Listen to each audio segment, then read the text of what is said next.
High students, welcome to C English for all competitive exam.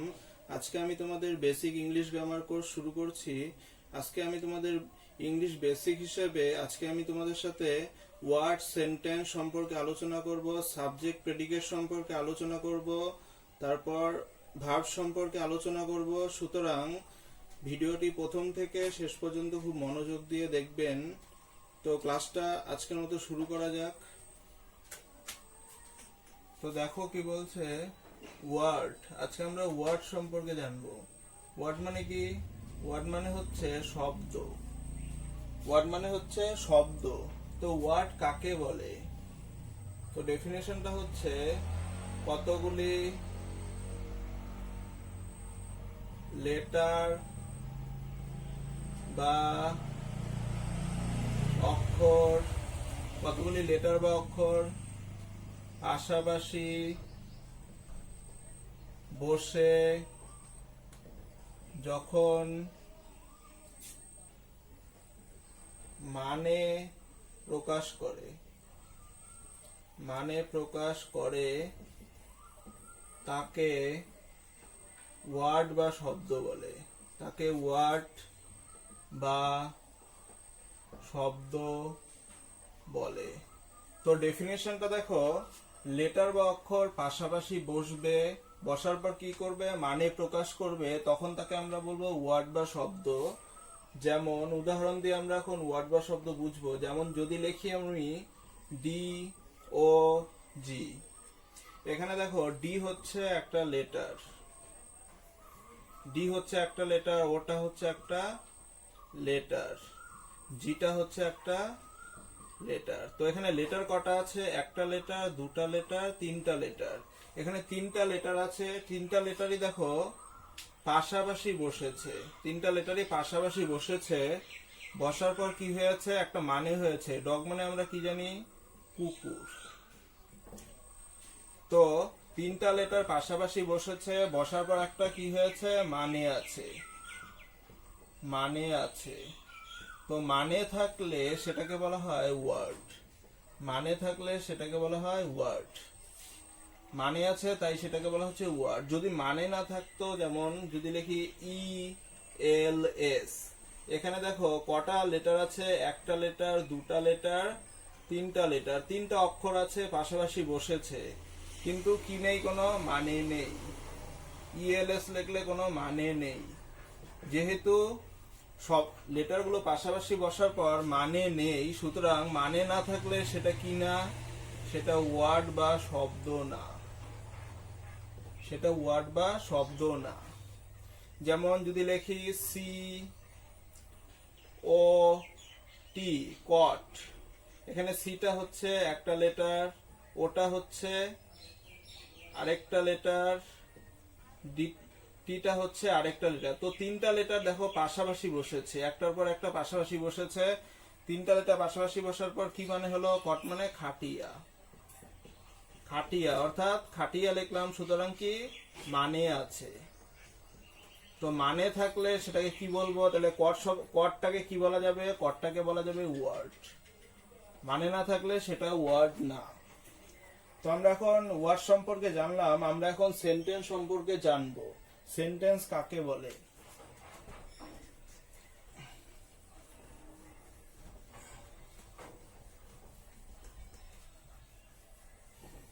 Okay, sentence সম্পর্কে জানবো। SENTENCE। Sentence মানে কি? Sentence মানে হচ্ছে বাক্য। তো সেন্টেন্স কাকে বলে? তো ডেফিনেশনটা হচ্ছে কতগুলি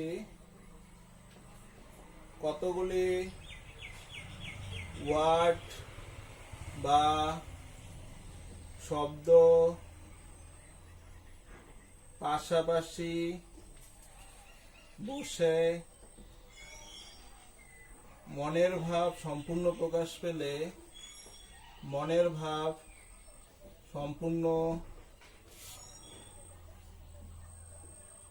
প্রকাশ পেলে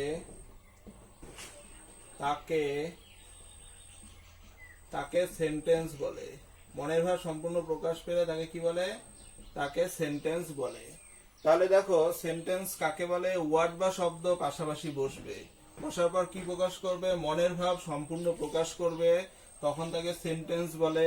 অথবা ইংলিশে ডেফিনেশন হচ্ছে a combination of word, a combination, সমষ্টি, কম্বিনেশনের সমষ্টি অফ ওয়ার্ডস, শব্দের সমষ্টি, দ্যাট মেক্স, যেটা তৈরি করে, complete sense. A combination of word that makes complete sense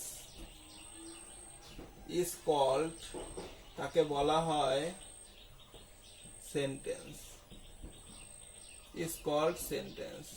তো এখানে দেখো বলা হয়েছে combination of word, combination of word মানে শব্দের সমষ্টি যেটা কি তৈরি করছে? Complete sense. কমপ্লিট সেন্স মানে এই যে সম্পূর্ণ ভাব প্রকাশ করছে, মনের ভাব, সম্পূর্ণ চেতনা তৈরি করছে। তাহলে সম্পূর্ণ চেতনা তৈরি করলে তাকে বলা হয় সেন্টেন্স। আমরা এখন উদাহরণ দিয়ে বুঝবো সেন্টেন্স গুলোকে। যেমন প্রথম বাক্য, আমি ভাত খাই, আমি ভাত খাই। তো এখানে দেখো এটাকে ট্রান্সলেশন করলে কি হবে? I eat rice. আমি ভাত খাই যখন বলি, এখানে আইটা হচ্ছে সাবজেক্ট, ইটটা হচ্ছে ভার্ব ওয়ান, ইটটা হচ্ছে ভার্ব, রাইসটা হচ্ছে অবজেক্ট। তো এখানে দেখো আমি ভাত খাই যখন বলছি তখন চেতনাটা সম্পূর্ণ প্রকাশ পেয়েছে।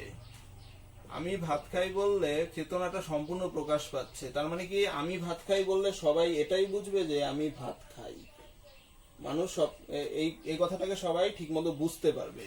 তার মানে দেখো এখানে আইটা হচ্ছে একটা ওয়ার্ড, আই মানে আমি, এখানে ইটটা হচ্ছে একটা ওয়ার্ড, এখানে রাইসটা হচ্ছে কি একটা ওয়ার্ড। তাহলে দেখো ডেফিনেশনটা কি দেওয়া আছে? ওয়ার্ড বা শব্দ পাশাপাশি বসে। তাহলে দেখো তিনটা ওয়ার্ড কি করেছে? পাশাপাশি বসেছে। আয়ের পাশে ইট বসেছে, আবার ইটের পাশে রাইস বসেছে। তো তিনটাই হচ্ছে ওয়ার্ড। এই তিনটা ওয়ার্ড কি করেছে? পাশাপাশি বসেছে। পাশাপাশি বসার পর কি করেছে? মানেটা সম্পূর্ণ প্রকাশ করেছে। আই ইট রাইস মানে আমি ভাত খাই, তো সম্পূর্ণ মানেটা প্রকাশ করেছে। আবার ইংলিশেও বলা হয়েছে কম্বিনেশন অফ ওয়ার্ড। এই যে দেখো তিনটা ওয়ার্ডের কম্বিনেশন, কম্বিনেশন কি করেছে? মেক্স কমপ্লিট সেন্স, সম্পূর্ণ চেতনা প্রকাশ করেছে। আমি ভাত খাই যদি বলি সবাই বুঝবে যে আমি ভাত খাই, অন্য কিছু বুঝবে না। সুতরাং যেহেতু সবার কাছে এই কথাটা বোধগম্য, সুতরাং যেহেতু সম্পূর্ণ চেতনা প্রকাশ করেছে, সুতরাং এটাকে আমরা কি বলতে পারবো? এটাকে আমরা বলতে পারবো সেন্টেন্স বা বাক্য, সেন্টেন্স বা বাক্য। আবার যদি এটাকে লেখা যেত আমি ভাত, আমিটা একটা ওয়ার্ড, ভাতটা হচ্ছে আরেকটা ওয়ার্ড। এখানে দেখো দুটা ওয়ার্ড পাশাপাশি বসলো, আমি একটা ওয়ার্ড, ভাত একটা ওয়ার্ড, আই রাইস, এটা ইংলিশে লিখলে তাই হয়। তো দুটা ওয়ার্ড পাশাপাশি বসলো, বসার পর এদের কোনো মানে প্রকাশ পাচ্ছে সম্পূর্ণ? আমি ভাত, আমি ভাত বললে কোনো মানে প্রকাশ পাচ্ছে না। এখানে সাবজেক্ট আছে আর অবজেক্ট আছে, কিন্তু ভার্ব নেই। সুতরাং ভার্ব ছাড়া কোনো বাক্যের মানে সম্পূর্ণ প্রকাশ পায় না। সুতরাং আমি ভাত বললে এটা মনের ভাব সম্পূর্ণ প্রকাশ পাচ্ছে না, কমপ্লিট সেন্স প্রকাশ করছে না। সুতরাং এটা কি না? এটা একটা সেন্টেন্স না, সেন্টেন্স না। কিন্তু যখন আমি লিখলাম আমি ভাত খাই, তো খাইটা হচ্ছে ভার্ব, খাইটা হচ্ছে ভার্ব। তো ভার্ব যখন আমরা লিখলাম তখন মনের ভাব সম্পূর্ণ প্রকাশ পেল। সুতরাং এটা কি হয়ে গেল? আমি ভাত খাই বললে সেটা সেন্টেন্স হয়ে গেল। এবং যদি বলে আমি ভাত, তখন মানে সম্পূর্ণ প্রকাশ পাচ্ছে না, মানে সম্পূর্ণ চেতনা প্রকাশ পাচ্ছে না, সম্পূর্ণ চেতনা প্রকাশ পাচ্ছে না। যেহেতু সম্পূর্ণ চেতনা প্রকাশ পাচ্ছে না, সুতরাং আমি ভাত কথাটা সেন্টেন্স না। তো আমরা এখন এর থেকে দেখতে পাচ্ছি যে ভার্ব ছাড়া কোনোদিন কি হয় না? বাক্য হয় না। তাহলে আমরা কি লিখতে পারি? আমরা লিখতে পারি ভার্ব ছাড়া বা ক্রিয়াপদ ছাড়া, ভার্ব ছাড়া বা ক্রিয়াপদ ছাড়া সম্পূর্ণ মানে প্রকাশ পায় না, সম্পূর্ণ মানে প্রকাশ পায় না বা সেন্টেন্স হয় না। তার মানে ভার্ব ছাড়া কোনোদিন সেন্টেন্স হয় না, এটা আমরা জানতে পারলাম।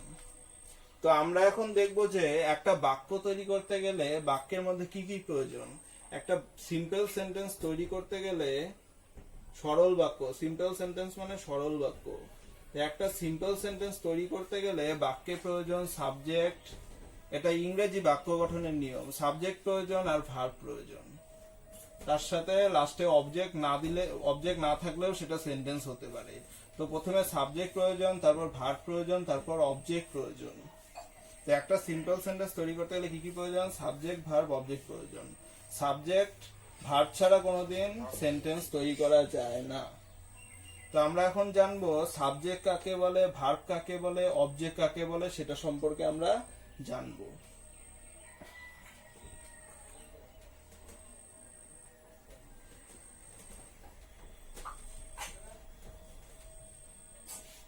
তো আমরা সাবজেক্ট সম্পর্কে জানবো যে সাবজেক্ট কাকে বলে। আমরা যে বাক্য তৈরি করি, বাক্যে সাবজেক্ট থাকে, ভার্ব থাকে, অবজেক্ট থাকে। তো সাবজেক্ট কাকে বলে?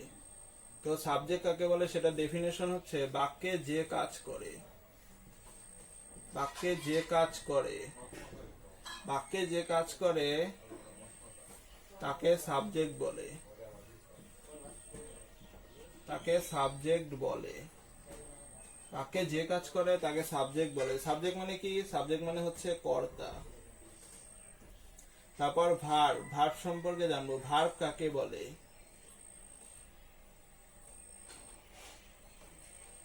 কর্তা যা করে, কর্তা যা করে, কর্তা যা করে তা হলো ভার্ব, তা হলো ভার্ব বা ক্রিয়াপদ।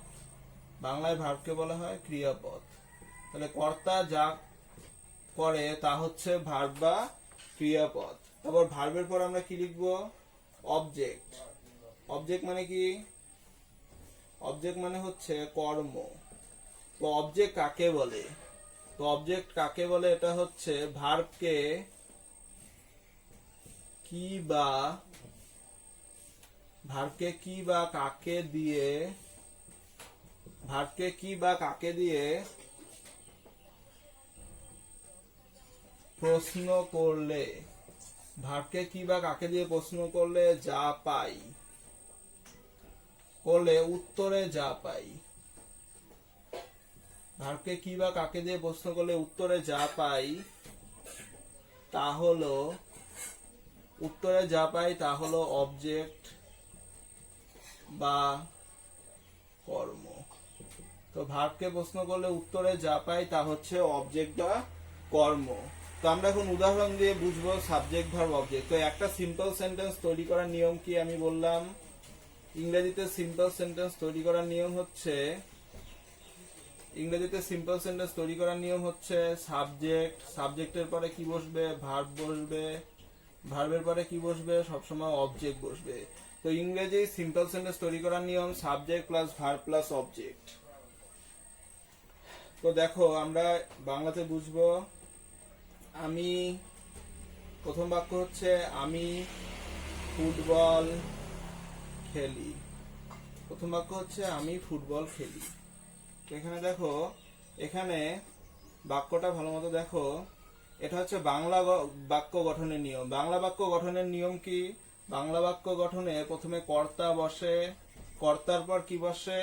কর্ম বসে, কর্মের পর কি বসে? ক্রিয়া বসে।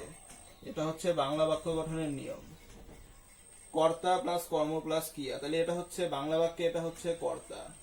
তো সাবজেক্ট কাকে বলে? আমি ডেফিনেশনটা লিখেছি, বাক্যে যে কাজ করে তাকে সাবজেক্ট বলে। তো এখানে দেখো আমি ফুটবল খেলি, তাহলে বাক্যে কে কাজ করছে? আমি কাজ করছি, সুতরাং আমিটা হচ্ছে সাবজেক্ট বা কর্তা। তারপরে কি বলছিলাম? ভার্ব, কর্তা যা করে, কর্তা যা করে, কর্তাকে এখানে আমি, আমি কি করি? খেলি, আমি কি করি? খেলি। খেলিটার দ্বারা কি বোঝাচ্ছে? করা বোঝাচ্ছে। তো কর্তা কি করছে? খেলছে। তাহলে কর্তা যা করে অথবা যে সমস্ত শব্দের দ্বারা কোনো কাজ করা বোঝায় তাকে বলা হয় ভার্ব। তো খেলি শব্দের দ্বারা কাজ করা বোঝাচ্ছে, অথবা আমি কি করছি? আমি খেলছি, আমি একটা কাজ করছি। তাহলে খেলাটা হচ্ছে কাজ। তো খেলাটা যেহেতু কাজ করা বোঝাচ্ছে খেলা শব্দের দ্বারা, সুতরাং এটা হচ্ছে ভার্ব। ভার্ব বা ক্রিয়াপদ, এটাকে বলা হয় ভার্ব বা ক্রিয়াপদ। তারপরে তাহলে বুঝলাম ভার্ব বা ক্রিয়াপদ কাকে বলে? যে সমস্ত শব্দের দ্বারা কোনো কাজ করা বোঝায় তাকে বলা হয় ভার্ব বা ক্রিয়াপদ। খেলি শব্দের দ্বারা কাজ করা বোঝাচ্ছে, তাই খেলি শব্দটা হচ্ছে ভার্ব বা ক্রিয়াপদ। অথবা আমি খেলছি, তাহলে আমার কাজ হচ্ছে খেলা। কর্তা যা করে, কর্তা কি করছে? খেলছে, তার জন্য খেলা শব্দটা হচ্ছে ভার্ব বা ক্রিয়াপদ। তারপরে আমরা জানবো অবজেক্ট। অবজেক্ট কি করে বের করতে হয়? কি বলছে? ভার্বকে কি বা কাকে দিয়ে প্রশ্ন করলে উত্তরে যা পাই, উত্তরে যা পাই, তার মানে ভার্বকে কোশ্চেন করতে হবে। ভার্ব কোনটা? খেলি। তো খেলিকে কোশ্চেন করো। খেলিকে কি দিয়ে কোশ্চেন করতে হবে? কি বা কাকে দিয়ে কোশ্চেন করতে হবে। তো খেলিকে কোশ্চেন করো, খেলিটা হচ্ছে ভার্ব। কি খেলি, কি খেলি, এটা লিখে কোশ্চেন করো। কোশ্চেন করা মানে শেষে কোশ্চেন মার্ক দিব। কি খেলি, উত্তরে আমরা কি পাবো? কি খেলি যদি বলি তাহলে আমরা উত্তরে পাচ্ছি কি খেলি, উত্তরে কি পাচ্ছি? ফুটবল। তো এটা হচ্ছে ভার্ব বা ক্রিয়াপদ। তো ভার্বকে কি দিয়ে কোশ্চেন করলাম? ভার্বকে কি দিয়ে কোশ্চেন করলাম? উত্তরে কি পেলাম? ফুটবল।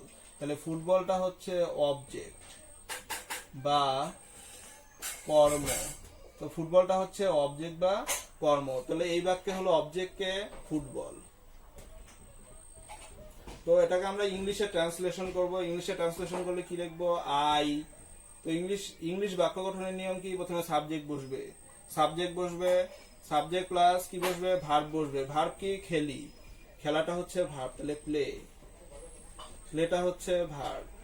তাহলে subject plus verb plus object. অবজেক্টটা কি? নিয়মটা কি? ইংলিশ বাক্য গঠনের নিয়ম সাবজেক্ট ভার্ব অবজেক্ট। অবজেক্টটা কি? এখানে ফুটবল, তো এখানে লিখবো ফুটবল। আই প্লে ফুটবল, আমি ফুটবল খেলি। তো ফুটবলটা কি? ফুটবলটা আমরা জানলাম অবজেক্ট। তো দেখো এটা হচ্ছে ইংরেজি বাক্য গঠনের নিয়ম সাবজেক্ট ভার্ব প্লাস অবজেক্ট, এটা আমরা জানলাম।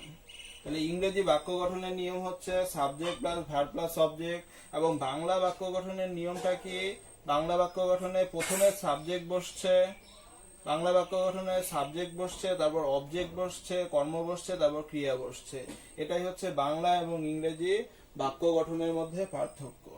তারপরে আমরা আবার সাবজেক্ট ভার্ব অবজেক্ট কি করে বের করতে হয় আরেকটা উদাহরণ করব।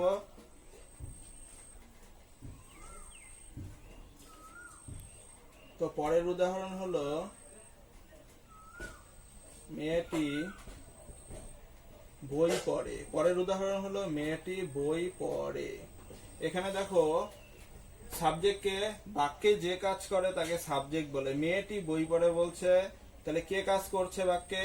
মেয়েটি কাজ করছে, তাহলে এটা হচ্ছে সাবজেক্ট, এটা বাংলা বাক্য।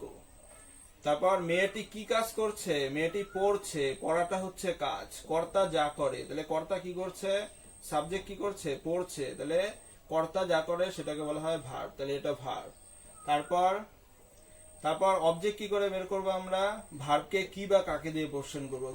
পরে কে কোশ্চেন করো, কি পড়ে, কি দিয়ে কোশ্চেন করো, কি পড়ে, কোশ্চেন করো, এটা হচ্ছে ভার্ব। তো ভার্বকে কি বা কাকে দিয়ে কোশ্চেন করলাম? কি দিয়ে কোশ্চেন করলাম? কি পড়ে, উত্তরে কি পেলাম? বই। তো উত্তরে বই পেলাম, তাহলে বইটা কি হবে? বইটা হবে অবজেক্ট। তো এখানে বইটা কি? অবজেক্ট। তা আমরা সাবজেক্ট ভার্ব অবজেক্ট বের করা শিখলাম, সাবজেক্ট ভার্ব অবজেক্ট কাকে বলে সেটা শিখলাম। এখন এটাকে ইংলিশে ট্রান্সলেশন করব। এটা হচ্ছে বাংলা বাক্য গঠনের নিয়ম। বাংলা বাক্য গঠনের নিয়ম হচ্ছে subject plus object plus verb, এটা বাংলা বাক্য গঠনের নিয়ম। এটাকে ইংলিশে ট্রান্সলেশন করলে কি করতে হবে? মেয়েটি, মেয়েটি মানে কি? দা গার্ল, দা গার্ল, এটা হচ্ছে সাবজেক্ট। তো বাংলা বাক্য গঠনের নিয়ম সাবজেক্ট বসবে, তারপর কি বসবে? ভার্ব বসবে। তাহলে ভার্বটা কি? এখানে পড়ে, তাহলে দা গার্ল রিডস, রিড মানে পড়া, এখানে হবে রিডস, এটা হচ্ছে ভার্ব। বাংলা বাক্য গঠনের নিয়ম সাবজেক্ট প্লাস ভার্ব প্লাস কি বসবে? অবজেক্ট, এটা বাংলা বাক্য গঠনের নিয়ম। অবজেক্টটা কি? এখানে বই, তাহলে বইকে ইংলিশে কি বলে? বুক। কিন্তু আমরা বুকের আগে কি লিখবো? অনির্দিষ্টভাবে বই বোঝাচ্ছে, অনির্দিষ্টভাবে বই বোঝালে এ অথবা এন ব্যবহার করতে হয়। আগের ভিডিওতে আমরা দেখলাম এ এন কোথায় ব্যবহার করা হয় সেটা জানলাম। বুক একটা শব্দ, তো বুক শব্দতে হলো উচ্চারণটা কি হচ্ছে, বয়রস্য ক, বুক। ব উচ্চারণ হচ্ছে, বটা কি আমরা জানি, বটা ব্যঞ্জন বর্ণ। তো ব্যঞ্জন বর্ণ উচ্চারণ হলে আমরা এ না এন ব্যবহার করি, আমরা এ ব্যবহার করি, তাহলে রিডস এ বুক লিখবো। তো ব্যঞ্জন বর্ণ দিয়ে উচ্চারণ দিয়ে শুরু হলে তার আগে এ হয়, তার জন্য কি লিখলাম, দ্য গার্লস রিডস এ বুক। বুকটা হচ্ছে অবজেক্ট। ওকে, তারপরে আমরা জানবো, তারপর আমরা কি সম্পর্কে জানবো, তারপরে আমরা জানবো সাবজেক্ট এন্ড প্রেডিকেট। সাবজেক্ট কাকে বলে, প্রেডিকেট কাকে বলে। Subject and predicate. তো সাবজেক্ট কোনটা, প্রেডিকেট কোনটা একটা বাক্যে। তো একটা বাক্য লিখবো যে দ্য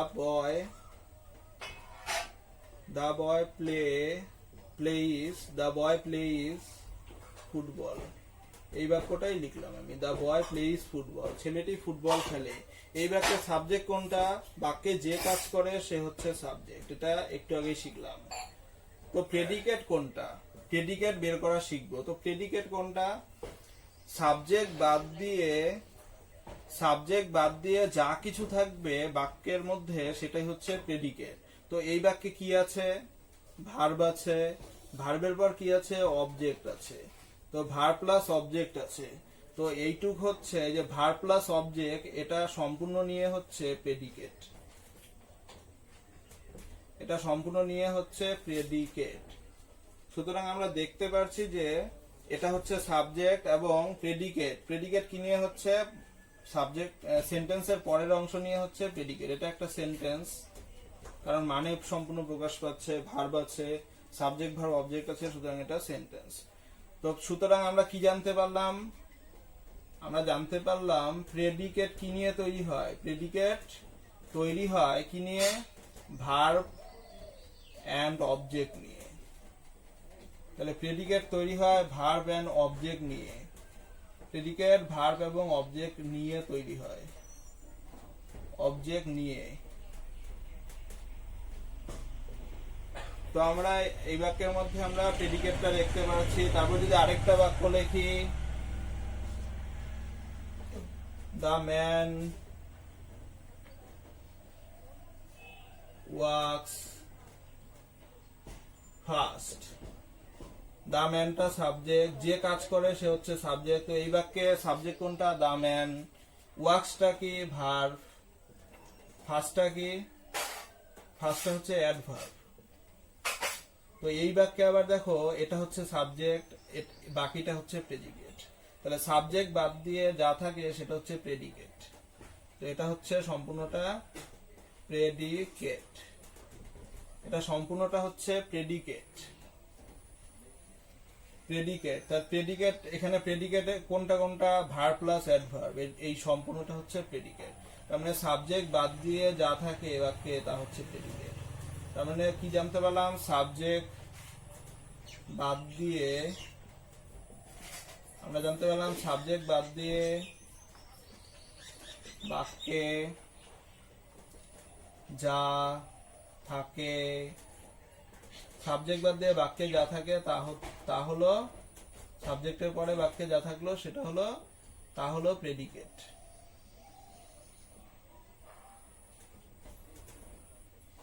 সাবজেক্ট বাদ দিয়ে বাক্যে যা থাকে সেটা হচ্ছে প্রেডিকেট। সুতরাং স্টুডেন্টস, আজকে আমি তোমাদের সাবজেক্ট, ভার্ব, অবজেক্ট, তারপর ওয়ার্ড, সেন্টেন্স, তারপর হচ্ছে প্রেডিকেট, এ সম্পর্কে ক্লাসটা করালাম। যদি ভিডিও ভালো লাগে তাহলে অবশ্যই আমার এই চ্যানেলটিকে সাবস্ক্রাইব করবে। এবং এটা শুধুমাত্র বেসিক ইংলিশ গ্রামারের জন্য ভিডিওটা না, এটা অ্যাডভান্স লার্নারের জন্য ভিডিও। সুতরাং ভিডিওগুলো ভালো মতো দেখবেন এবং না বুঝতে পারলে কমেন্টে লিখতে পারেন। ভালো করে দেখবেন না, দেখবে।